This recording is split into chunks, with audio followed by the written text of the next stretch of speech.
Hello everyone, welcome to B technical. ये channel मैं start किया हूँ। इसमें सिर्फ टेक्निकल सिविल से रिलेटेड जो भी अभी एग्ज़ाम हुए हैं रिसेंटली उसके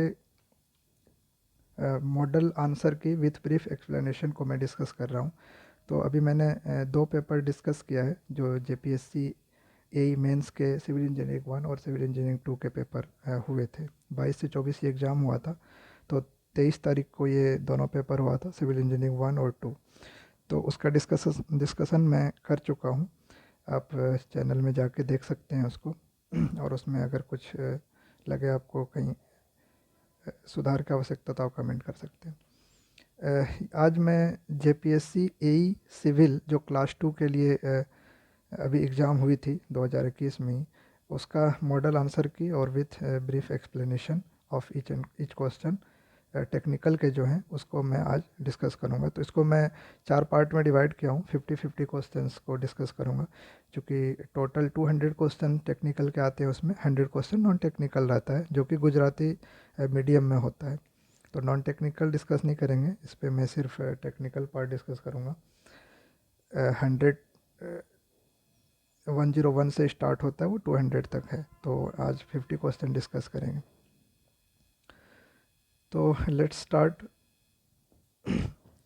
तो इसमें से जो टेक्निकल क्वेश्चन पूछते हैं 200, तो उसके सिलेबस में दिया हुआ है कि 10 से 12 क्वेश्चन जो है वो जो रिसेंट एडवांसमेंट हुई है टेक्नोलॉजी में या कोई इम्पोर्टेंट मोनूमेंट है गुजरात के अंदर, तो उससे रिलेटेड कुछ क्वेश्चंस रहेंगे, 10 से 12 क्वेश्चन। तो वही क्वेश्चन आपको इधर स्टार्टिंग में देखने को मिलेगा। तो उसको भी साथ में ही डिस्कस करते हैं। वो नॉन टेक्निकल का पार्ट नहीं है, ये भी टेक्निकल का ही पार्ट है। तो स्टार्ट करते हैं। पहला क्वेश्चन है कि which of the following statement are true for Rani ki Vav. अब रानी की वाव, उसको कहते हैं क्वींस स्टेप वेल, है ना, क्वींस स्टेप वेल भी कहते हैं। इसके बारे में कुछ इंटरेस्टिंग फैक्ट है, वो मैं आपको पहले बताना चाहूँगा। देखिए, रानी की वाव जो है ये पाटन गुजरात में है ना। ये सरस्वती रिवर के बैंक पे है, on the bank of river Saraswati. 11th century में इसको बिल्ड किया गया। ठीक है, 11th सेंचुरी में इसको बिल्ड किया गया रानी की वाव को। इसके जो स्टाइल है, आर्किटेक्चरल स्टाइल है, वो मरु गुर्जरा स्टाइल का है। और इनको यूनेस्को के वर्ल्ड हेरिटेज साइट की लिस्ट में भी 2014 से इंक्लूडेड कर लिया गया है ना। 2014 से ये यूनेस्को वर्ल्ड हेरिटेज साइट पे भी, इसके लिस्ट में भी इनका नाम है ना। यूनेस्को वर्ल्ड हेरिटेज साइट में भी है रानी की वाव। इसके जो स्टेप वेल हैं वो डिवाइडेड हैं 7 लेवल्स ऑफ द स्टेयर्स, है ना। 7 लेवल में डिवाइडेड हैं जो इसके स्टेप वेल हैं। ठीक है, there are 22 pillars in the step well. Step well में जो टोटल पिलर यूज किया है वो कितने हैं, 22।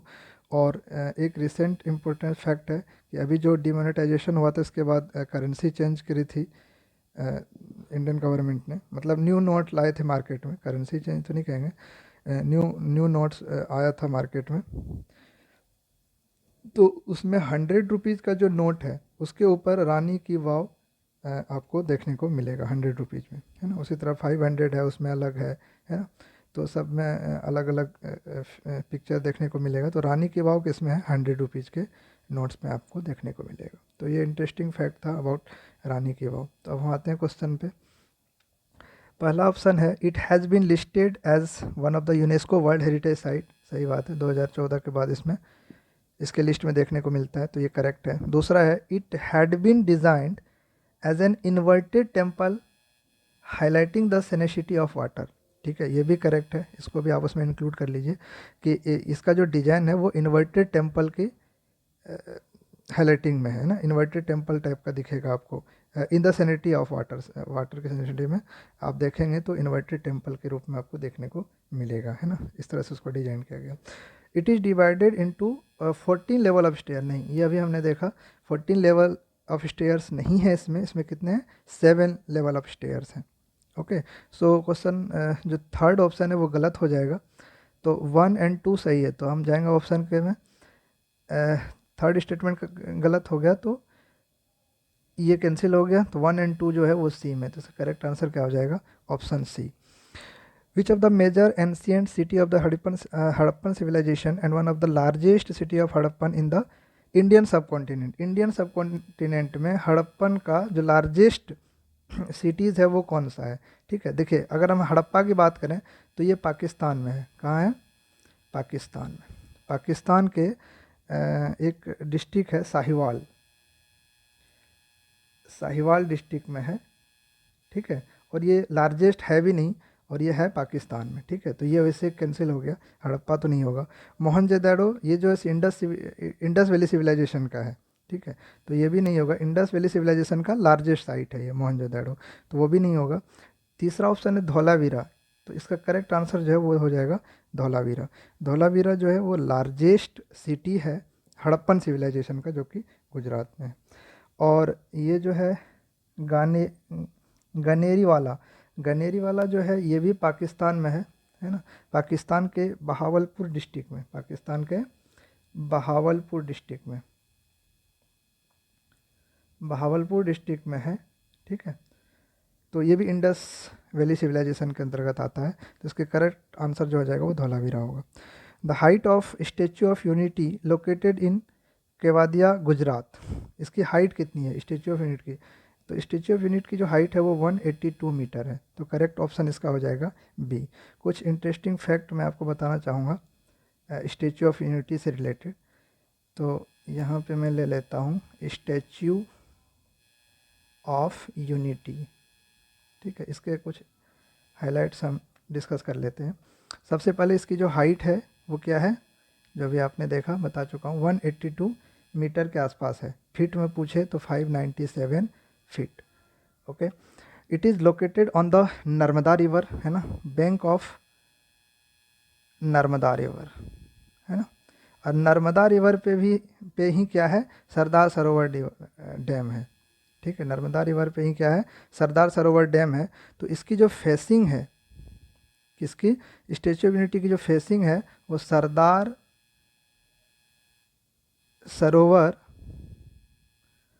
सरदार सरोवर डैम की तरफ है, जो कि 100 किलोमीटर अवे है या साउथ ईस्ट है ना, साउथ ईस्ट कह सकते हो, 100 kilometre south east of Vadodara district, Vadodara से 100 किलोमीटर साउथ ईस्ट में है। ठीक है, और अगर हम सूरत से बात करें, है ना, सूरत से कितने हैं, तो 150 किलोमीटर के आसपास, 150 किलोमीटर के आसपास है। इसकी कंस्ट्रक्शन कॉस्ट कितनी पड़ी है, सरदार सरोवर इसकी statue of unity construction cost कितना है, दैट इज 2700 करोड़ रुपीज़। तो ये सब फैक्ट पूछ लेता है, इसलिए मैं आपको एक बार डिस्कस कर ले रहा हूँ। 2700 करोड़ रुपीज़ जो है इसके कंस्ट्रक्शन कॉस्ट हैं, यानी अगर आप वैसे देखें तो 422 मिलियन के आसपास, है ना। तो 2700 करोड़ आप याद रखना इसके कंस्ट्रक्शन कॉस्ट है। इसके जो डिज़ाइन किया गया है, डिजाइन स्कल्प्टर जो था इसका, है ना, वो कौन था, स्कल्प्टर, स्कल्प्टर कौन था, आरवी सुतार, आरवी सुतार था। और ये कहाँ के हैं, ये हैं धुले डिस्ट्रिक्ट के, धुले डिस्ट्रिक्ट महाराष्ट्र। ठीक है, महाराष्ट्र के धुले डिस्ट्रिक्ट से हैं ये आरवी सुतार, जो इसके स्कल्प्टर थे। ठीक है, कंपनी कौन इन्वॉल्व थी इसमें, स्टेच्यू ऑफ यूनिटी में, तो अपना L N T.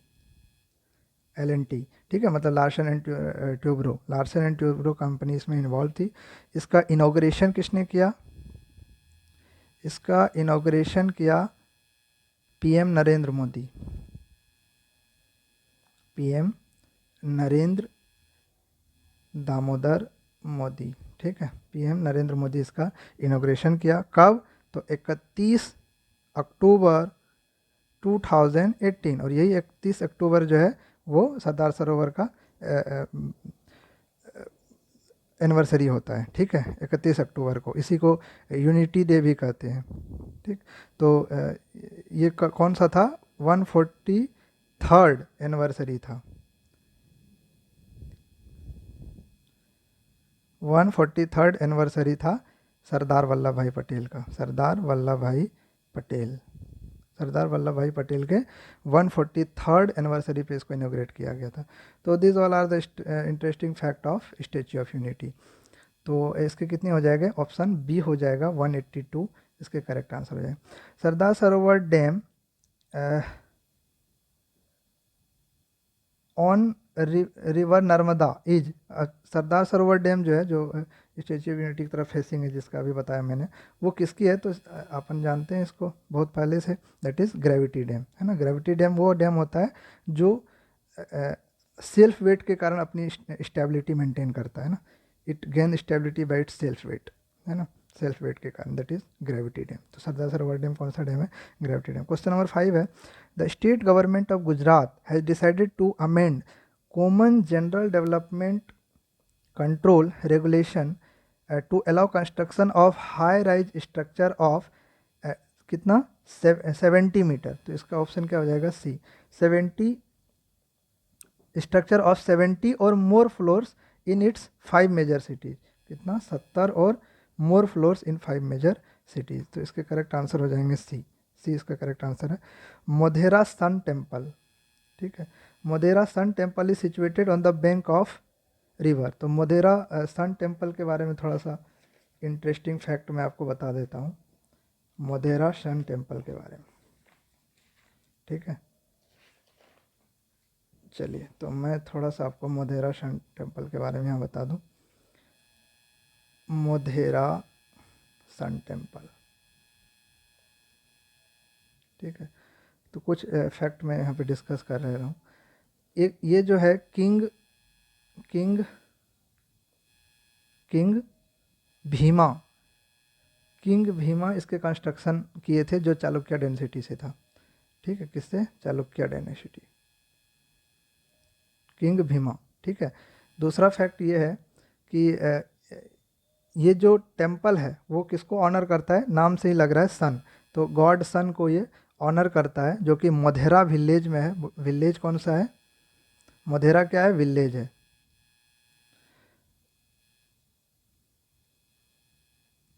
Modhera village है। डिस्ट्रिक्ट कौन सा है, मेहसाना, ठीक है, Modhera village Mehsana district, Mehsana district है। और बैंक ऑफ रिवर कौन सा है, रिवर बैंक कौन सा है, पशुपति, पशुपति रिवर के किनारे ये बसा हुआ है, ठीक है। और एक इंटरेस्टिंग फैक्ट क्या है कि इसमें जो हैं 3 पार्ट्स में इसके कॉम्प्लेक्स को डिवाइड किया गया है, ठीक है। कॉम्प्लेक्स जो है उसके 3 पार्ट्स में डिवाइडेड है। पहला को कहते हैं क्या, गुधा, गुधा मंडपा, पहला को कहते हैं गुधा मंडपा, इसको मतलब सीरीन हॉल भी कहते हैं। दूसरा है सभा, सभा मंडपा, दूसरा है सभा मंडपा, इसको असेंबली हॉल कहते हैं, क्या कहते हैं, असेंबली हॉल। और तीसरा है दैट इज कुंडा, इसको रिजर्वायर कहते हैं। तीसरा क्या है, कुंडा, इसको रिजर्वायर कहते हैं, ठीक है। और इंटरेस्टिंग फैक्ट क्या है कि इसके जो पिलर यूज हुए हैं वो कितने हुए हैं, पिलर 52 यूज हुए हैं, जो शो करता है कि टोटल 52 वीक्स होते हैं एक साल में, ठीक है। और 2014 के बाद ये यूनेस्को वर्ल्ड हेरिटेज लिस्ट में है, 2014 के बाद ये इंक्लूड हो गया यूनेस्को वर्ल्ड हेरिटेज लिस्ट में, ठीक है। और यहाँ पे मकर संक्रांति के बाद, ठीक है, एक उत्सव मनाया जाता है एवरी मकर संक्रांति के बाद, यानी जनवरी में मकर संक्रांति के बाद एक उत्सव मनाया जाता है जिसको कहते हैं उत्तार्ध महोत्सव। क्या कहते हैं, उत्तार्ध महोत्सव, महोत्सव, ठीक है। ये एक डांस फॉर्म में कुछ फेस्टिवल है जिसको होस्ट करते हैं, गुजरात टूरिज़्म होस्ट करता है। तो जनवरी में हर साल ये उत्तरार्ध महोत्सव होता है। ठीक है, तो ये इंटरेस्टिंग फैक्ट थे इसके बारे में, मोधेरा सन टेम्पल के बारे में। ठीक है, तो अपन आ जाते हैं इस पे क्वेश्चन नंबर 6 पे। मोधेरा सन टेम्पल तो क्या कर रहा है, किस रिवर पे है? Situated on the bank of river Pashupati, तो इसका डी आंसर हो जाएगा। Ballabh Sagar is associated with which of the following dam? Ballabh Sagar is associated with which of the following dam? अब आपको पता है बल्लभ सागर किसके लिए है? उकई डैम के लिए। ठीक है, तो आप उकई डैम के बारे में भी थोड़ा बहुत पढ़ सकते हो कि उकई डैम है, विलिंगटन डैम है, इन सब बारे में आप आराम से इंटरनेट से सर्च करके पढ़ सकते हैं ना। अगर सारे फैक्ट मैं डिस्कस करने लगूँ तो वीडियो बहुत ज़्यादा लंबा हो जाएगा, तो आप सिर्फ इतना समझ लीजिए कि उकई डैम से जिस तरह जितने भी इम्पोर्टेंट इस तरह के चीज़ें हैं वो सारे से आपको क्वेश्चन देखने को मिलेगा, इसलिए आप उकई डैम के बारे में भी पढ़ लें। ठीक है, उकई डैम जो है वो तापी रिवर पे है। उकई डैम कहाँ है? तापी रिवर पे। उकई डैम तापी रिवर पे कंस्ट्रक्टेड है। सेकेंड लार्जेस्ट रिजर्वायर है गुजरात का आफ्टर सरदार सरोवर डैम। मतलब सरदार सरोवर डैम के बाद ये सेकेंड लार्जेस्ट रिजर्वायर है इसका। ठीक है, सेकेंड लार्जेस्ट रिजर्वायर है इसका सरदार सरोवर डैम के बाद। ठीक है, इसका कंस्ट्रक्शन 1972 के बाद हुआ है। तो इस तरह बहुत सारे फैक्ट आपको देखने को मिल जाएगा। वेल जो है वो इनसे एसोसिएटेड है कंपनी। ठीक है, महारत्ना कंपनी है भेल, वो इनसे एसोसिएटेड है, तो इसको मैं अरेंज करता हूँ। Now question number 8। Question number 8 क्या कर रहा है? Which of the following monuments is are located in Gujarat? कौन सा मोनूमेंट है जो गुजरात में लोकेटेड है? नोट लोकेटेड, देखो not located in Gujarat, Gujarat में नहीं है। तो आपको पता है महाबत मकबरा, महाबत मकबरा अहमदाबाद सिटी में ही है, सॉरी जूनागढ़ में है ना। बाकी जामा मस्जिद एंड सरखेजा रोजा, ये बड़ा इंपॉर्टेंट है, सरखेजा रोजा ये अहमदाबाद में है दोनों। ठीक है, जामा मस्जिद और सरखेजा रोजा दोनों अहमदाबाद में, जबकि महाबत मकबरा जो है जूनागढ़ में। तो इसके आंसर हो जाएंगे डी, नन ऑफ दी, मतलब सारे के सारे गुजरात में है। इस ये कह रहा है कि कौन सा नहीं है, तो सब गुजरात में है, तो इसका आंसर डी हो जाएगा। Which of the following is the true for Siddi Saiyyed mosque? Siddi Saiyyed mosque के लिए क्या ट्रू है? तो इसका ऑप्शन हो जाएगा बी, 1 और 2 दोनों करेक्ट है कि सिद्दी सईद मॉस्क ये भी अहमदाबाद में ही है। It is quite famous for its intricate window, है ना। ध्यान रखना, ये सब इम्पोर्टेंट मोनूमेंट है। इसके बारे में आपको फैक्ट जानना जरूरी है, ये सब पूछते हैं। It is quite famous for intricate window and fine example of lattice work. Lattice work का फाइन एग्जाम्पल आपको इसमें देखने को मिलता है सिद्दी सईद मॉस्क में। One of the stone window, इसके जो एक स्टोन विंडो है उसको Indian Institute of Management Ahmedabad के ने अपने लोगो में लिया है ना। उसके लोगो जो डिज़ाइन किया उसमें इनके एक स्टोन विंडो को वो कंसिडर किया था, इसलिए दोनों फैक्ट सही है इनके। ठीक है, now question number 10, 110। Question number 110 पे आते हैं। The height of the Sardar Sarovar dam 163 metre. Sardar Sarovar dam के बारे में आपको सारे फैक्ट पढ़ने हैं। इसके हाइट 163 मीटर है और इसके जो वॉल्यूम है ना, मतलब इरिगेशन जो होता है, सरदार सरोवर डैम इरिगेट्स अराउंड, कितना इरिगेट करता है? तो ये 18,000 kilometre square of land in the state of Gujarat, है ना। गुजरात में इसके 18,000 लैंड को इरिगेट करता है ये, कौन सा? सरदार सरोवर डैम से। ठीक है, नेक्स्ट है question number 12। Which of the following statement are true for the city Dholera? Dholera city के लिए कौन सा स्टेटमेंट जो है वो ट्रू है? तो ये धोलेरा भी इम्पोर्टेंट है, आपको इसके लिए बारे में भी पढ़ना है थोड़ा सा। ठीक है, धोलेरा के बारे में भी थोड़ा बहुत पढ़ना है। तो इसमें देखते हैं, इसका जो ऑप्शन करेक्ट है वो डी है। थोड़ा सा धोलेरा के बारे में मैं आपको बता देता हूँ ब्रीफ में थोड़ा सा, कि धोलेरा जो है वो 100 किलोमीटर अवे है अहमदाबाद सिटी से, है ना। अहमदाबाद सिटी से 100 किलोमीटर अवे है धोलेरा, और इसकी जो एरिया है वो 920 किलोमीटर स्क्वायर के आसपास है। ठीक है, 920 किलोमीटर स्क्वायर के आसपास का एरिया है। एक मिनट, ये हाँ, तो 920 किलोमीटर स्क्वायर के आसपास इसका जो फुटप्रिंट एरिया है वो है। ये लार्जेस्ट इंडस्ट्रियल ग्रीनफील्ड सिटीज़ है इंडिया में, जो 12 ग्रीनफील्ड सिटीज़ है उसमें से ये लार्जेस्ट है, वन ऑफ द। और इसको खर्च आएगा जो 100 बिलियन का प्रोजेक्ट है दिल्ली मुंबई इंडस्ट्रियल कॉरिडोर का, उसके अंतर्गत इसको डेवलप किया जा रहा है। धोलेरा जो है वो एक्सपेक्ट कर रहा है, किया जा रहा है ऐसा कि धोलेरा जो है वो 2 टाइम्स इन साइज होगा दिल्ली के, है ना, दिल्ली से 2 गुना बड़ा होगा, है ना, 2 times in size of Delhi, ठीक है, 2 times in size of Delhi, ठीक है। और Dholera would be India's first platinum certificate green city due to its planning, design and execution. तो Dholera would be the first platinum certificate green city, है ना, platinum certificate अभी किसी को नहीं मिला है, तो ये धोलेरा में भी हो सकता है प्लेटिनम सिटी, ठीक है। तो इनके बारे में बहुत सारा इंटरेस्टिंग फैक्ट है जो आप पढ़ सकते हो इंटरनेट से, तो धोलेरा के बारे में भी है। तो इसके करेक्ट ऑप्शन हो जाएंगे 1, 2, 3 कि तीनों सही है। ये 900 किलोमीटर स्क्वायर, मतलब अभी बताया मैंने, फुटप्रिंट इसका 920 है। It is largest greenfield smart city है, और Delhi Mumbai industrial corridor to create a linear zone of industrial cluster, तो तीनों सही है इसमें। इसके बाद आता है क्वेश्चन नंबर 113 यहाँ से हमारा टेक्निकल का पार्ट शुरू हो रहा है। ये सर्वेइंग से क्वेश्चन है। बॉडीज रूल में हम क्या करते हैं, लेटीट्यूड के लिए भी करेक्शन होता है और डिपार्चर के लिए भी करेक्शन होता है। तो ये किसके लिए पूछा है, लेटीट्यूड के लिए।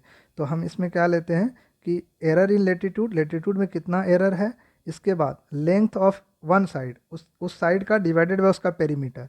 मतलब अगर बॉडीज रूल से इसका फार्मूला लिखूं तो एरर इन लेटीट्यूड, सपोज करो delta L, error in latitude into length of one, एक साइड का लेंथ कितना है डिवाइडेड बाय उसका पेरीमीटर, पेरीमीटर मतलब समीशन ऑफ एल, उसका एल कितना है, तो ये हो जाएगा लेटीट्यूड। सिमिलरली डिपार्चर के लिए पूछेगा तो डिपार्चर में एरर इनटू लेंथ ऑफ एक side divided by summation of perimeter, ठीक है। पेरीमीटर का समीटर ऑफ लेंथ हो जाएगा पेरीमीटर, तो इसका करेक्ट आंसर हो जाएगा सी। बॉडीज रूल में ये लेते हैं, ठीक है। बॉडीज रूल दोनों के लिए होता है, एंगुलर करेक्शन, लीनियर करेक्शन, है ना, दोनों के लिए ये होता है बॉडीज रूल।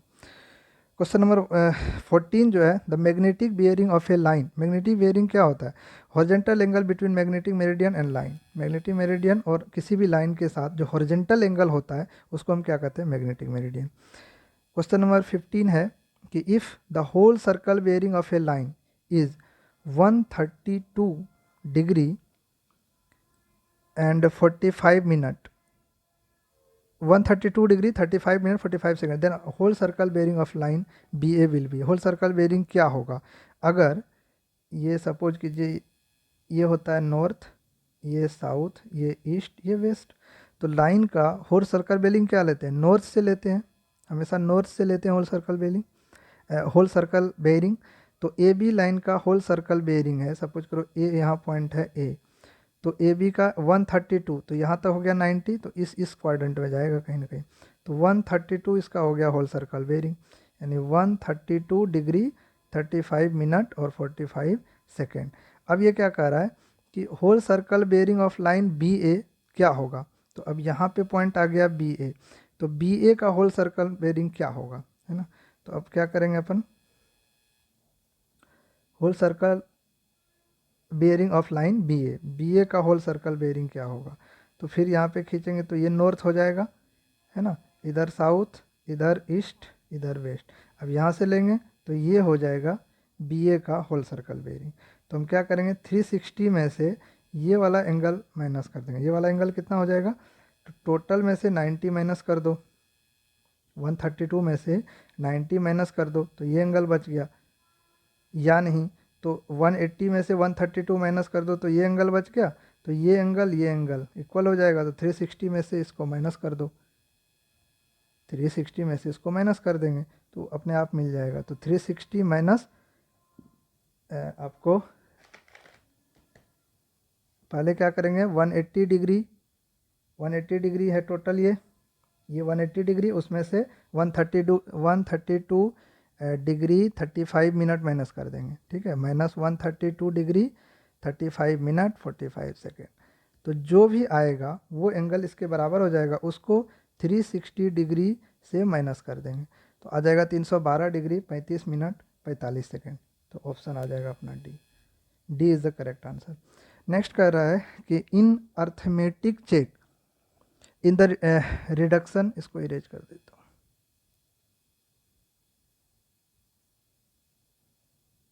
Okay.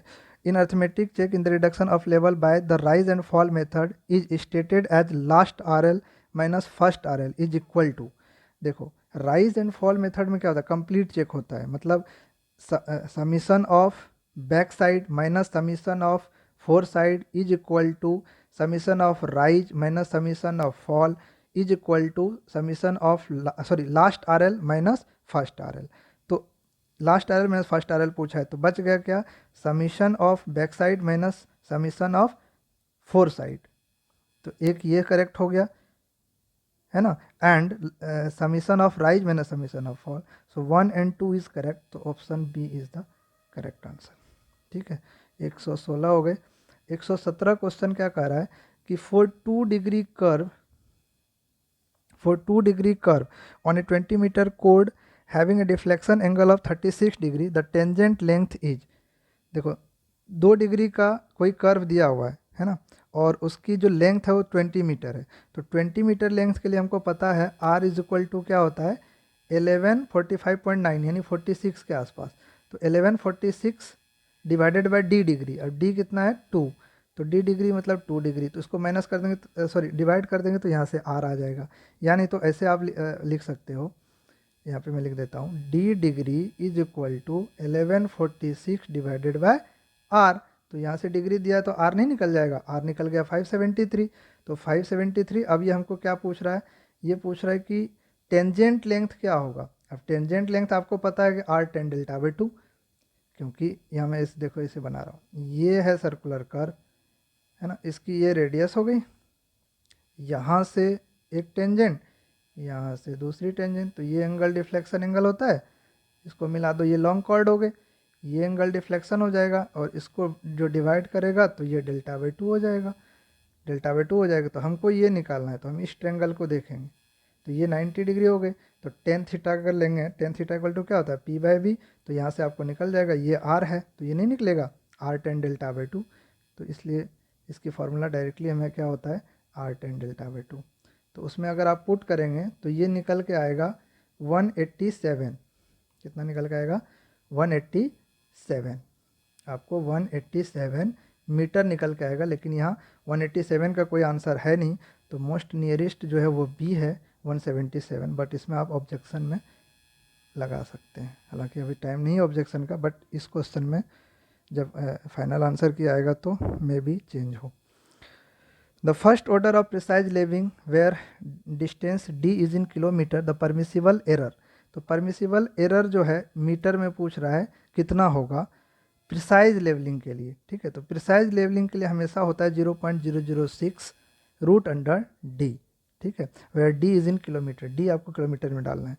अगर हम ऑर्डनरी लेवलिंग करेंगे तो ऑप्शन बी होगा, ऑर्डनरी लेवलिंग पूछता तो 0.025 रूट अंडर डी होता, ये पूछा है प्रिसाइज, तो इसका आंसर हो जाएगा C 0.006, naught 000, 006 root under D where D is in kilometre. Question number 9 कह रहा है focal length of a concave mirror F can be computed as dash where u is the distance of object needle from pole of the mirror and v is the distance of image needle from the pole of the mirror। तो अब mirror के case में हम जानते हैं 1/f equal to 1/u plus 1/v, तो यहाँ से डायरेक्टली f निकाल लीजिए, तो 1/f equal to v plus U upon U V, तो f equal to U V upon U plus V, तो करेक्ट आंसर इसका क्या हो जाएगा ए, ये is the correct answer.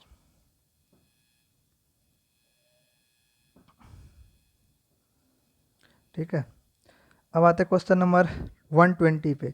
In an optical square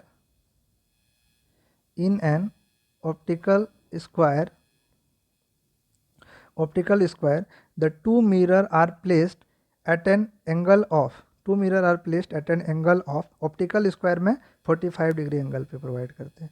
क्या इसका आंसर क्या हो जाएगा? बी। ऑप्टिकल मिरर में क्या, ऑप्टिकल मिरर नहीं, ऑप्टिकल स्क्वायर में जो मिरर प्रोवाइडेड होता है वो दोनों कितने पे, 45 डिग्री एंगल पे इंक्लाइन रहता है ना, प्लेस्ड रहता है। If the relief displacement of a minor 88 metre high on a photograph and photograph is 8.8 mm and its top appears 10 centimeter away from the principal point, then the flying height of the camera। क्या कह रहा है कि relief displacement आपको दिया है, d is equal to दिया है 8.8 mm, ठीक है, और उसके its top appears 10 centimetre away, यानी h दिया हुआ है, उसके जो टॉप में देख रहा है h की वैल्यू दिया हुआ है 10 सेंटीमीटर, ठीक है, h नहीं r दिया है 10 सेंटीमीटर, ठीक है, r दिया है 10 सेंटीमीटर, कितना अवे है, तो 10 सेंटीमीटर अवे है फ्रॉम द प्रिंसिपल पॉइंट से। Then flying height of the camera, h capital H आपको निकालना है, ठीक है, जबकि if the relief displacement of a minar, और मीनार की हाइट क्या दी है 88 मीटर, मतलब स्मॉल h दिया है 88 मीटर। तो इस तरह से सपोज करो ये मीनार की हाइट है और वहाँ से हम मेजर कर रहे हैं, तो ये दिया हुआ है h, और इसके टॉप से जो थोड़ा सा डिस्प्लेसमेंट आ रहा है उसको r बोल रहे हैं।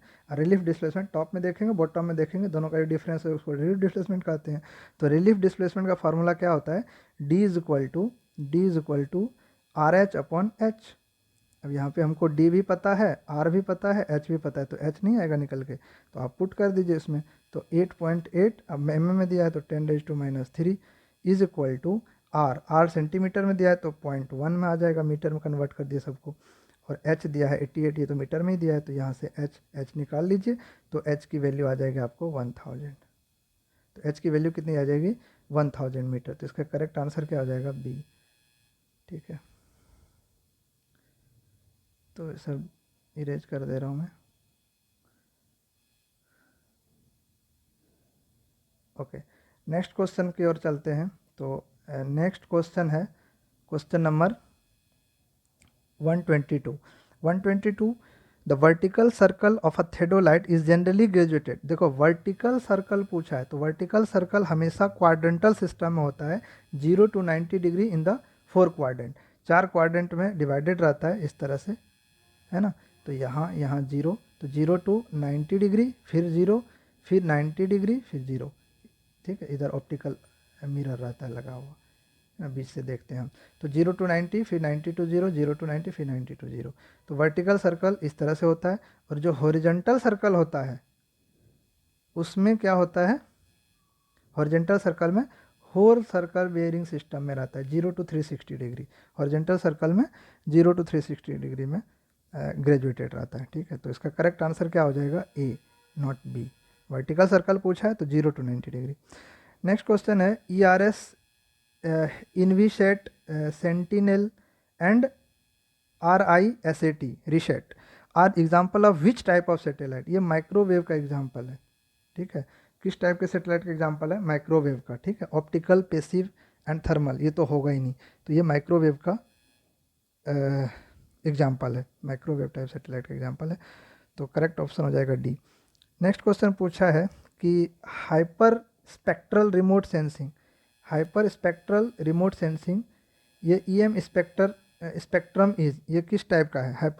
हाइपर स्पेक्ट्रल जहाँ भी दिखे आपको उसके करेक्ट आंसर क्या हो जाएंगे?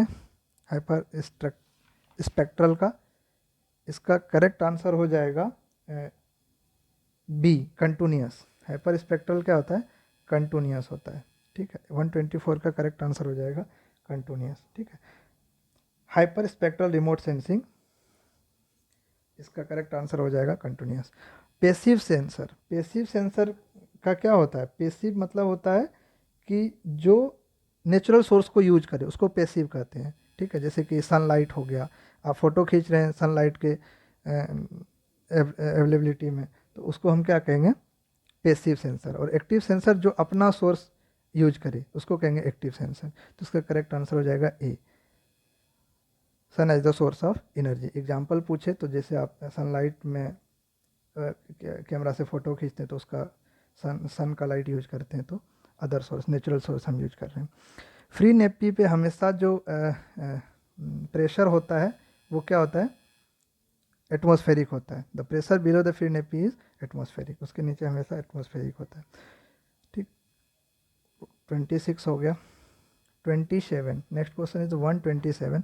The magnitude of water hammer depends upon, water hammer क्या होता है, वाटर हैमर अगर आप फार्मूला देखें तो P is equal to rho V C, है ना, ये होता है। तो डेंसिटी हो गया, वेलोसिटी हो गया, और C जो प्रेशर वेव होगा, और C फर्दर डिपेंड करता है रूट अंडर, देखिए root under K by rho into 1/1 plus KD upon TE, है ना। तो ये यंग्स मॉडुलस पे भी डिपेंड करता है, बल्क मॉडुलस पे भी डिपेंड करता है। तो इसका ऑप्शन देखिए, elastic property of pipe material, yes. Elastic properties of liquid flowing, yes, है ना, लिक्विड के इलास्टिक मॉडुलस पे डिपेंड करता है। स्पीड, स्पीड पे भी डिपेंड करता है। तो इसका करेक्ट आंसर हो जाएगा D, D is the correct answer. The discharge through a channel of circular section will be maximum when the depth of water is, depth of water is 0.9, जब discharge maximum हो तो 0.95 times, y is equal to 0.95 times, जब discharge maximum हो तो 0.95 times, जब velocity maximum हो तो 0.81 आएगा। ठीक है, जब डिस्चार्ज पूछे तो 0.95, वेलोसिटी पूछे तो 0.81, ये जो होगा वो वेलोसिटी के लिए होगा। ठीक है, मैक्सिमम वेलोसिटी पे y is equal to 0.81, maximum discharge पे y इज इक्वल टू 0.95, ये Q मैक्स के लिए, ये V मैक्स के लिए। ठीक है, इसको ध्यान में रखना। Braking jet is an in an impulse turbine is use to, braking jet हमेशा किसके लिए यूज करते हैं, कि जो टर्बाइन घूमता है उसको रनर को रेस्ट में लाने के लिए, है ना, फॉर शॉर्ट टाइम के लिए रनर को रेस्ट में लाने के लिए हम क्या यूज करते हैं, ब्रेकिंग जेट को यूज करते हैं, राइट। तो इसका करेक्ट आंसर हो जाएगा B. In an outward flow reaction turbine, outward flow जब भी रहे, है ना, तो उसका ऑप्शन बी करेक्ट है। बी को पढ़ते हैं, the water enters at the centre of the wheel and then flows towards the outer periphery of the wheel. जब कभी भी दो तरह का फ्लो होता है रिएक्शन टर्बाइन, एक को कहते हैं इनवर्ड रिएक्शन टर्बाइन, एक को कहते हैं आउटवर्ड रिएक्शन टर्बाइन। ठीक है, एक में इस तरह से ऐसे जाएगा, है ना, एक में इस तरह से ऐसे जाएगा, बकेट ऐसे ऐसे जाएगा। ठीक है,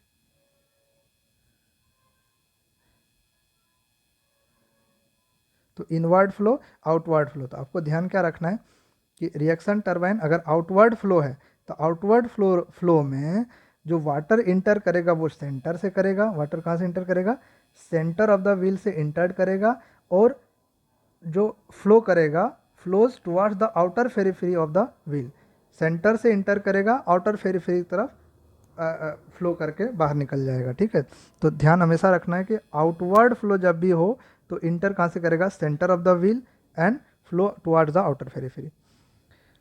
सो 130 का question number B is correct. 131, A Pelton wheel develops 1750 kilowatt, power दिया है 1750 किलोवाट, और हेड एच दिया हुआ है आपको 100 metre, while running 200 RPM and discharging 2500 litres of water per second, the unit power of, unit power पूछा है तो हमको उतना ध्यान में नहीं रखना है, हमें क्या पता है P is directly, P equal to gamma Q H, मतलब P directly proportional to Q H होता है।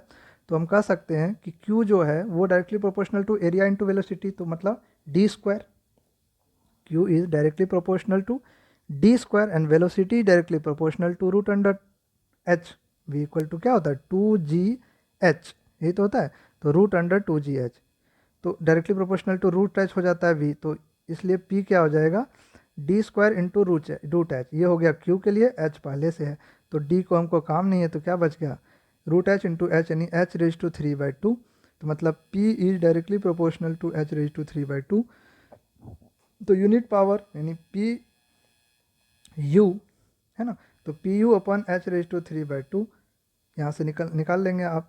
तो similarly P one upon H raise to, तो P two upon H raise to 3/2, तो उससे भी आप निकाल सकते हैं। यहाँ पे आपको पी की वैल्यू दिया हुआ है, तो यूनिट पावर मतलब 1750 आपका पावर दिया हुआ है, तो हेड दिया हुआ 100, तो 100 रेज टू 3/2, तो 10 का स्क्वायर 2 कैंसिल, तो क्या हो गया 100 रेज टू 3 यानी 1000 यानी 1.75, तो करेक्ट आंसर इसका क्या हो जाएगा? C. C is the correct answer. C is the correct answer. Okay, now question number 132, which of the following statement is wrong? कौन सा स्टेटमेंट रॉन्ग है? तो पढ़ते हैं। The reaction turbine are use for low head and high discharge. नहीं, ये high head और low discharge के लिए। Which of the following statement is wrong? कौन सा स्टेटमेंट रॉन्ग है ये पूछ रहा है। तो रिएक्शन टर्बाइन, देखो पेल्टन व्हील क्या होता है? हाई हेड लो डिस्चार्ज के लिए होता है। रिएक्शन क्या होता है? Low head high discharge. तो A is correct. The angle of tapered the angle of taper और draft tube is less than 8 degree. ये भी करेक्ट है कि ड्राफ्ट ट्यूब कैसे होता है? इस तरह से डिफरेंट शेप होता है। अगर रेक्टेंगुलर भी देखें तो नीचे की तरफ बढ़ता है, ऊपर कम रहता है ना। तो ये जो एंगल होता है ना, ये 8 डिग्री होता है, लेस देन 8 डिग्री। 8 डिग्री से कम होना चाहिए। तो दूसरा भी करेक्ट है। The angle of taper on draft tube less than 8 degree. An impulse turbine is generally fitted slightly above the tail race. Obviously बात है, इम्पल्स टर्बाइन हमेशा टेल रेस से थोड़ा सा ऊपर की ओर फिट किया जाता है। ठीक है, टेल रेस से ऊपर की ओर, थोड़ा सा ऊपर। टेल रेस मतलब डाउनवर्ड साइड में, तो उनसे ऊपर रहता है इम्पल्स टर्बाइन हमेशा। तो सी भी सही है, डी वाला गलत है। ये Francis turbine is an impulse. Francis turbine impulse turbine होता ही नहीं है। फ्रांसिस टर्बाइन जो रिएक्शन टर्बाइन। तो वैसे ही आंसर डी से ही इसका मिल जाएगा। करेक्ट आंसर क्या हो जाएगा इसका? D. Option D is the correct. In PERT analysis negative slack occurs when. PERT analysis में निगेटिव स्लैक कब अकर होता है? तो dummy activity are large in number, कोई ज़रूरत है ही नहीं।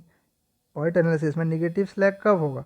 There is a deficiency of resource. जब कभी रिसोर्स का डिफिशियंसी होगा तो ही निगेटिव स्लैक होगा, है ना। तो मेरे हिसाब से इसका आंसर सी होना चाहिए। ठीक है, 133 का correct answer is C, there is a deficiency of resources. B में क्या दिया? Event happens as the schedule. इसका कोई मतलब नहीं है। Event happens as the schedule, schedule पे इवेंट हो गया तो इसलिए निगेटिव स्लैग हो जाएगा, ऐसा थोड़ी है। जब कभी डिफिशियंसी होगी तभी निगेटिव स्लैग होगा, सिंपल सी बात है। तो option number C is correct. The maximum time required for an activity in most adverse condition is called है। जब मोस्ट एडवर्स कंडीशन रहता है, मतलब कोई भी चीज़ काम नहीं कर रहा है सही से, तो उस समय जो टाइम एस्टिमेट लेते हैं वो पेसिमिस्टिक होता है। मोस्ट फेवरेबल के लिए ऑप्टिमिस्टिक। जो फ्रिक्वेंटली लेते हैं कि नॉर्मल टाइम पे, तो उसको कहते हैं मोस्ट लाइकली टाइम। ठीक है, लेकिन एडवर्स कंडीशन जो होता है वो पेसिमिस्टिक होता है, इसलिए इसका option B is the correct answer. Which of the following is associated with critical activity in activity on arrow network. एक्टिविटी ऑन एरो नेटवर्क में क्रिटिकल एक्टिविटी जो होता है, which of the following associated, कौन उससे एसोसिएट होता है? जैसे जीरो फ्लोट। क्रिटिकल एक्टिविटी का फ्लोट हमेशा जीरो होता है, इसलिए option C is correct. In the time cost optimization using CPM method for network analysis, the crashing of the activity along the critical path is done. Start with the activity having least cost slope. तो critical activity में पहले तो हम critical activity find करते कौन कौन सा है। उस क्रिटिकल एक्टिविटी में फिर हम कॉस्ट स्लोप निकालते हैं। जिसका कॉस्ट स्लोप मिनिमम होता है, जिसका कॉस्ट स्लोप सबसे कम होगा, मिनिमम होगा, वहाँ से हम क्रैशिंग स्टार्ट करते हैं। उस एक्टिविटी को सबसे पहले क्रैश किया जाता है, तो प्रीफरेंस उसको दिया जाता है, इसलिए इसका option A is the correct answer. The process of incorporating changes and rescheduling और रिप्लानिंग इज कॉल्ड एज। जब कभी भी आप कुछ अपडेटिंग करते हैं उसमें, है ना, कुछ चेंज करना चाहते हैं, रिशेड्यूल करना चाहते हैं, उस प्रोसेस को हम क्या कहते हैं? अपडेटिंग कहते हैं, है ना। नेटवर्क में अपडेशन करना, है ना, इनकॉर्पोरेट कुछ चेंज करना है, रिशेड्यूल करना है, रिप्लानिंग करना है, तो अपडेटिंग कहते हैं। मिलिट्री टाइप ऑर्गेनाइजेशन जो होता है वो लाइन ऑर्गेनाइजेशन होता है, ना कि लाइन एंड स्टाफ। बाकी ये दोनों तो होगा ही नहीं, फंक्शनल और मैट्रिक्स। मिलिट्री टाइप में लाइन ऑर्गेनाइजेशन होता है, right. The pre tender stage of construction required. Pre tender stage में क्या क्या चाहिए? तो सिलेक्शन ऑफ साइट चाहिए, एकदम सही बात। एक्विजिशन ऑफ लैंड, एकदम सही बात। Finalisation of detail. तो ये तीनों चीज़ हम प्री टेंडर में करते हैं, इसके बाद हम स्टार्ट करते हैं। ठीक है, तो साइट सेलेक्ट करते हैं, लैंड का एक्विजिशन कर लेते हैं और फाइनलाइजेशन कर देते हैं। Question number 140, the early finish time of an activity is the dash of early start time and the duration of activity. क्या कर रहा है? The early finish time. तो अर्ली फिनिश टाइम हमेशा क्या होता है? E F T is equal to जो अर्लीस्ट स्टार्ट टाइम होगा, E F T is equal to earliest start time plus जो भी ड्यूरेशन होगा प्रोजेक्ट का, ठीक है, earliest start time plus duration, ठीक है, plus duration of the activity, तो प्लस मतलब सम, तो इसका आंसर क्या हो जाएगा B. The difference between total float and free float, total float और फ्री फ्लोट के डिफरेंस को इंटरफेरिंग फ्लोट कहते हैं, तो डायरेक्ट क्वेश्चन है, कोई इसमें दिमाग लगाने वाला है नहीं। The occurrence of completion of an activity is called as head event, ठीक है, occurrence of an completion of activity, किसी भी एक्टिविटी जो समाप्त होता है, अकरेंस ऑफ कंप्लीशन, उसके कंप्लीशन हो रहा है तो मतलब वहाँ पे कौन सा इवेंट हो रहा है, उसको क्या कहेंगे, हेड इवेंट, है ना कि टेल इवेंट, टेल इवेंट नहीं कहेंगे, उसको हेड इवेंट कहेंगे। इसके बाद कह रहा है if, question number 143, if the schedule completion time for a particular project is 15 days and earliest expected time is 10 days, then slack time, slack time हमेशा क्या होता है, earliest expected time, slack time earliest क्या कहते हैं उसको, schedule completion time जितने में कंप्लीट हो रहा है उसमें से अर्लीस्ट एक्सपेक्टेड टाइम क्या है वो माइनस कर दो तो आपको स्लैक टाइम मिल जाएगा। तो कंप्लीशन टाइम इसका है 15 और अर्लीस्ट एक्सपेक्टेड टाइम जो है जिसमें वो कंप्लीट होगा वो है 10, तो बच गया क्या 5 दिन का हमको स्लैक मिल गया, स्लैक टाइम क्या हो जाएगा 5 डेज का स्लैक मिल गया, तो इसका करेक्ट ऑप्शन क्या हो जाएगा बी। ये निगेटिव भी हो सकता है, स्लैक निगेटिव भी होता है, आपको पता है, तो अगर अर्लीस्ट एक्सपेक्टेड टाइम इसका मान लो 20 दिन होता तो -5 होता, ठीक है। गैंट चार्ट ये आपको पता है, बार चार्ट का इम्प्रूवमेंट है, question number 148, question number 144, Gantt chart क्या इंडिकेट करता है, ये प्रोग्रेस ऑफ द वर्क को इंडिकेट करता है ना, comparison of actual progress with the schedule progress, schedule progress से एक्चुअल प्रोग्रेस का कंपेरिजन को इंडिकेट करता है गैंट चार्ट में, ठीक है। क्वेश्चन नंबर 145 पे आते हैं 145 करा है कि N equipment cost ₹45 lakh with an estimated salvage value of ₹5 lakh after 5 years of useful life. What is the approximate equated annual cost of the cost for the use of equipment, ठीक है, कह रहा है कि इक्विपमेंट का जो cost था वो 25 लाख था इनिशियल, तो सी आई इक्वल टू 25 और 5 साल बाद उसका जो साल्वेज वैल्यू हो गई वो हो गई 5 लाख, है ना, 5 लाख साल्वेज वैल्यू। तो हम जानते हैं कि इसका जो फार्मूला होता है डायरेक्ट निकालने का, साल्वेज वैल्यू कैसे फाइंड आउट करते हैं, तो डिक्लाइन बैलेंस मेथड और भी बहुत सारे मेथड्स हैं इसके निकालने के, तो उसमें डायरेक्ट फार्मूला क्या होता है डी एम, है ना, D M is equal to C I minus C S upon N, N is the number of year, तो इनिशियल कॉस्ट था 25 लाख, अब minus salvage value 5 divided by 5 साल में डिवाइड बाय 5, तो टोटल 25 माइनस 5 20 डिवाइड बाय 5, तो that is 4, तो 4 लाख इसका हो जाएगा अप्रोक्सीमेट एनुअल कॉस्ट, क्या कहता है what is the approximate equated annual cost, क्या हो जाएगा 4 lakh rupees. Question number 146, which of the following is correct sequence to analyse a project for implementation, project implementation के लिए करेक्ट सीक्वेंस क्या है, ठीक है, तो हमेशा इसका ऑप्शन बी है, बी को देखिए आप, वर्क ब्रेकडाउन स्ट्रक्चर, पहले वर्क ब्रेकडाउन करते हैं, है ना, फिर नेटवर्क बनाते हैं, फिर शेड्यूल जो भी रिसोर्स एलोकेशन है उसका शेड्यूलिंग करते हैं, शेड्यूलिंग विथ रिसोर्स एलोकेशन, फिर time cost study, time cost study हमेशा सबसे लास्ट में होता है, ठीक है। तो which of the following correct sequence to analyse the project implementation, कोई भी प्रोजेक्ट इम्प्लीमेंटेशन प्लांट है उसके जो करेक्ट सीक्वेंस होगा वर्क ब्रेकडाउन स्ट्रक्चर से शुरू होता है, तो वर्क ब्रेकडाउन स्ट्रक्चर करेंगे, फिर नेटवर्क बनाएंगे, फिर शेड्यूलिंग करेंगे रिसोर्स के साथ, उसका एलोकेशन करेंगे, फिर टाइम कॉस्ट एनालिसिस प्रिपेयर करेंगे, तो option C is the correct. Frequency distribution curve देखिए इस टाइप से बनता है फ्रीक्वेंसी डिस्ट्रीब्यूशन कर्व, है ना, इधर इधर इधर, है ना, सिग्मा 2 सिग्मा 3 सिग्मा, इस तरह से आपको याद होगा frequency normal distribution curve, frequency distribution curve, है ना। सो फ्रीक्वेंसी डिस्ट्रीब्यूशन कर्व के कुछ स्टेटमेंट दिए हैं, उसमें देखना है हमको कि कौन सा करेक्ट है, तो हैविंग ए सिंगल हम्प, हाँ सिंगल हम्प होता है एकदम correct, single hump are called unimodal curve, उसको यूनिमोडल कर्व, सिंगल हम्प रहता है थोड़ा सा उभरा हुआ रहता है, दूसरा करें if symmetrical are called normal curve, अगर ये पूरा सिमेट्रिकल हो गया जितना इधर उतना इधर, है ना, तो इसको कहते हैं नॉर्मल डिस्ट्रीब्यूशन कर्व, ये भी करेक्ट है। इफ अनसिमेट्रिकल, अगर अनसिमेट्रिकल हो गया कि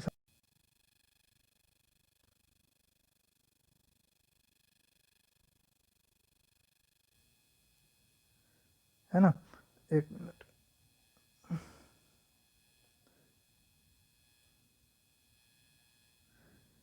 तो ऐसे इस टाइप से हो गया, रुको रुको, हाँ, कि सपोज कि ये वाई एक्सिस है, तो इस तरह से स्क्यू हो गया, है ना, तो इसको कहेंगे लेफ्ट स्क्यू। और अगर इधर ज़्यादा इधर स्क्यू हो गया तो इसको कहते हैं राइट स्क्यू, तो उसको क्या कहेंगे, स्क्यू कर। तो इसके तीनों सही हैं, तो ऑप्शन नंबर डी हो जाएगा इसका करेक्ट आंसर। ठीक है, option D is the correct answer.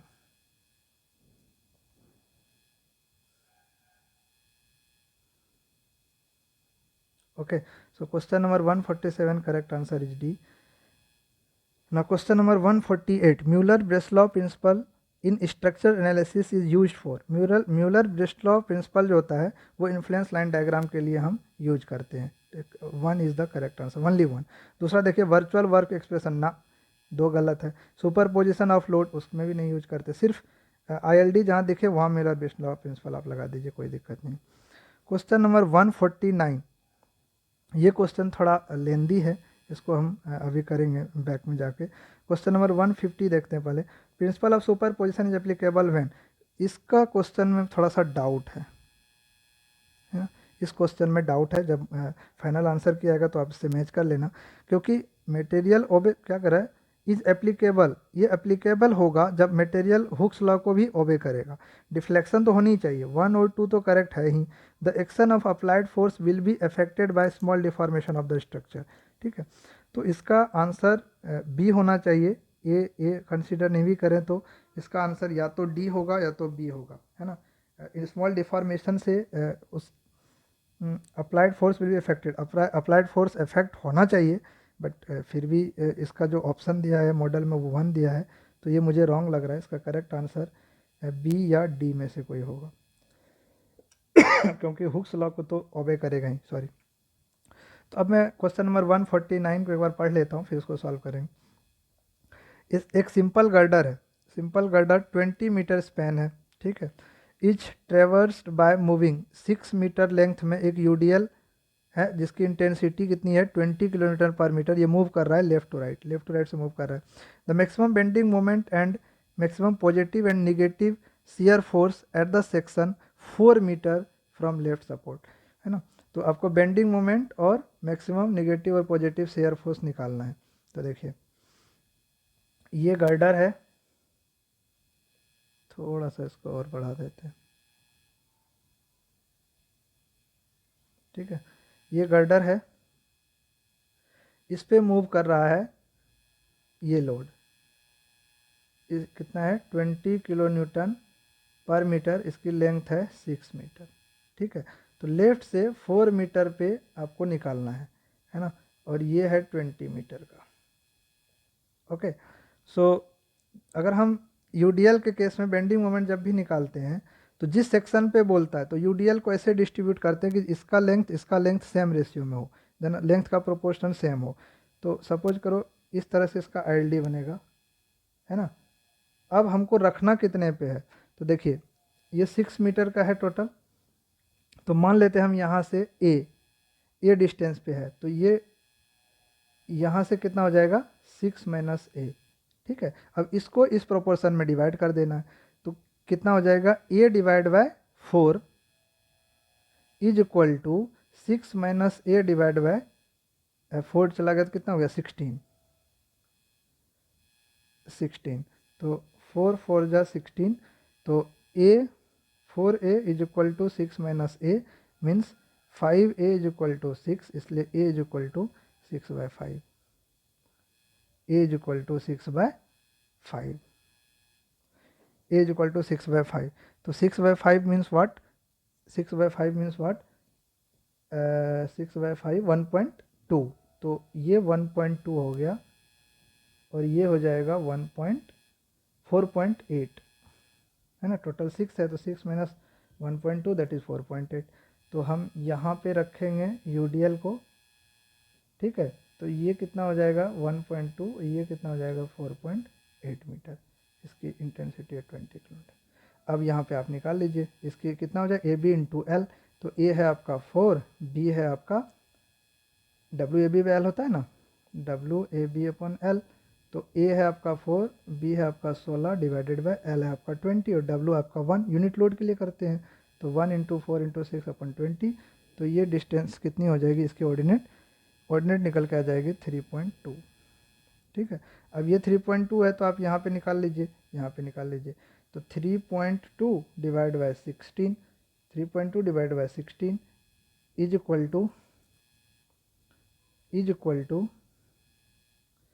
Equal to ये ऑर्डिनेट निकालना है तो इसको h मान लेते हैं, तो h divide by 16 minus 4.8, h divide by 16 minus 4.8, तो यहाँ से h निकालोगे तो ये निकल के आ जाएगा आपको 2.24, तो ये आ गया 2.24। सिमिलरली इधर निकाल लोगे तो 3.2 डिवाइड बाय ये कितना हो जाएगा 4 इज इक्वल टू h, इसको h1 मान लिए तो यहाँ से h1 आ गया, इसको h2 मान लो, h2 डिवाइड बाय, ये स्क्वायर टाइप का लग रहा है ना, तो h1 यहाँ दे दो, ठीक है।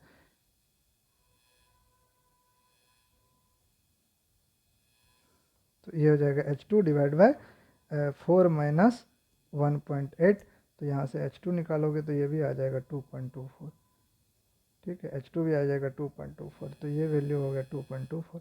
अब आपको इसका एरिया निकाल लेना है, तो क्या करोगे, जो मोमेंट का वैल्यू क्या हो जाएगा, moment is equal to 2.24 plus 3.2 divide by 2 into 1.8 multiplied by 20 intensity, area को इंटेंसिटी से मल्टीप्लाई कर दिया, यहाँ से एरिया हो गया ये, इसको इंटेंसिटी से मल्टीप्लाई कर दिया, प्लस दूसरी तरफ क्या हो जाएगा 3.2 डिवाइड बाय डिवाइड बाय नहीं 3.2 plus 2.24 divided by 2 multiplied by 4.8, ये 1.2 होगा, नॉट, ये गलत हो गया थोड़ा सा, 1.2 आया था ना, 1.2, ठीक है, यहाँ ध्यान रखना। तो 4.8 ये हो गया एरिया मल्टीप्लाइड बाय 20, इसको निकालेंगे तो ये 326 पॉइंट कुछ तो आता है 326.64 किलोमीटर मीटर, इसी से आपको मिल जाएगा option A is the correct answer. Similarly जब आप इसका वो निकालेंगे, क्या कहते हैं उसको, शेयर फोर्स, तो ये गर्डर है कितने 20 मीटर का और 4 मीटर पे शेयर फोर्स निकालना है, ठीक है। तो ये हो गया 20 मीटर, ये हो गया 16 मीटर। अब यहाँ पे हमको निकालना है शेयर फोर्स, तो क्या हो जाएगा, यहाँ से यहाँ तक निगेटिव, यहाँ से यहाँ तक पॉजिटिव, तो एक बार पूरा UDL इधर रखेंगे और पूरा UDL फिर इस वाले टर्म पे रखेंगे, है ना। तो इस वाले टर्म में जब रखेंगे तो ये कितना है टोटल 16 मीटर है ना, तो 6 मीटर उसमें से माइनस कर दो, तो 16 में से 6 चला गया तो कितना बच गया इधर 10 मीटर, तो 6 मीटर तक का ऑर्डिनेट निकाल लो, इसका एरिया निकाल के उसे मल्टीप्लाई कर दो तो ये पॉजिटिव दे देगा, और ये नेगेटिव 6 मीटर UDL है, यहाँ बचा हुआ 4 ही मीटर हमारे पास, तो 4 मीटर तक लोड कर दो, इस ट्रायंगल का एरिया ले लो उसको यूनिट कर दो, तो ये आएगा निगेटिव में आ जाएगा आपका, ये निगेटिव हो जाएगा, निगेटिव में आ जाएगा 8, पॉजिटिव में थोड़ा ज़्यादा आएगा तो 78 के आसपास आएगा। तो अब आ जाइए क्वेश्चन नंबर 150 पे, ऑप्शन ए 8 और 78 इसका आंसर हो जाएगा। So this is all from GPSC AE civil question number 101 to 50। तो अगर आपको अच्छा लगे तो इसको लाइक कीजिए, शेयर कीजिए, और आगे 50 से आगे क्वेश्चन का नेक्स्ट में देखता हूँ, ठीक है। अगर ये वीडियोस आपको पसंद आया तो फिर 150 से आगे का जो क्वेश्चन है उसको भी कंटिन्यू करेंगे। Okay, thank you, bye bye.